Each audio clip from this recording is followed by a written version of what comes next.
அரியலூர், பெரம்பலூர், தஞ்சாவூர் ஆகிய மாவட்டங்களுக்கு ஜூலை 27, 28 ஆகிய தேதிகளில் வருகை தரும் பிரதமர் மோடி கங்கை கொண்ட சோழபுரத்தில் நடைபெறும் ஆடி திருவாதிரை விழாவில் பங்கேற்க உள்ளதாக தகவல் வெளியாகியுள்ளது.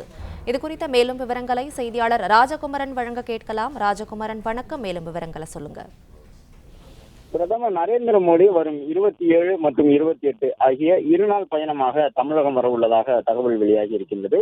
அதன்படி அரியலூர் மாவட்டம் கங்கை கொண்ட சோழபுரத்திலே ஆடி திருவாதிரை நிகழ்வு நடைபெற இருக்கின்றது. அந்த ஆடி திருவாதிரையில் பிரதமர் நரேந்திர மோடி, நிதியமைச்சர் நிர்மலா சீதாராமன் உள்ளிட்டோர் பங்கேற்க இருக்கின்றனர்.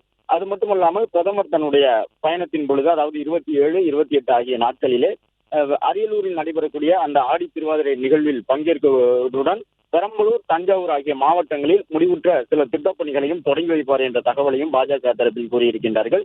அரியலூர், பெரம்பலூர், தஞ்சை ஆகிய 3 மாவட்டங்களில் நடைபெறக்கூடிய நிகழ்ச்சிகளுக்காக பிரதமருடைய இந்த இருநாள் வருகை இருக்கும் எனவும், வரும் 26ஆம் தேதி கேரள மாநிலம் திருவனந்தபுரத்தில் நடைபெறக்கூடிய அரசு நிகழ்ச்சியில் பங்கேற்ற பிறகு அங்கிருந்து நேரடியாக திருச்சிராப்பள்ளிக்கு வந்து அங்கிருந்து தஞ்சை, பெரம்பலூர், அரியலூர் ஆகிய மாவட்டங்களில் நடைபெறக்கூடிய நிகழ்ச்சிகளில் 2 நாட்கள் வரை பிரதமர் நரேந்திர மோடி பங்கேற்பார் என்ற தகவலையும் பாஜக தரப்பில் தெரிவித்துள்ளனர். பிளே ஸ்டோர் மற்றும் ஆப் ஸ்டோரில் இருந்து பாலிமர் செயலியை QR கோடு மூலம் பதிவிறக்கம் செய்யுங்கள். செய்திகளை உடனுக்குடன் பெறுங்கள்.